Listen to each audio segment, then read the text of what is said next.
Hi everyone, welcome to Tassel Root Cultures. In this week's episode, we're going to talk about Tassel Fern Propagation, the update.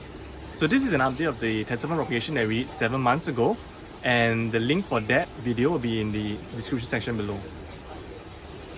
In that video, we had showed that it's only a single stalk, but now it has almost 4 stalks, with a new stalk coming right up. So eventually it will look like the mother plant over here. But in terms of propagation, it's actually quite long because this is almost 7 months. And if you do spore propagation, that would take much longer when you compare to other types of fern propagation, like for example the rabbit fern or even the Boston ferns.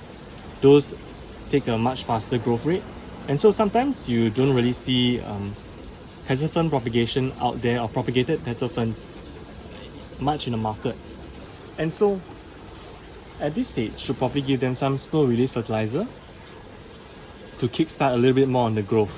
And so for those who have been following our propagation videos, we'd love to hear how's your update on your tassel fern propagation. Have they grown bigger? Have they started rooting? Or what's the progress now? Do share with us in the comment section below, or give us a DM in our Instagram accounts at The Root Cultures, or drop us an email, therootcultures@gmail.com. We'd love to hear about it.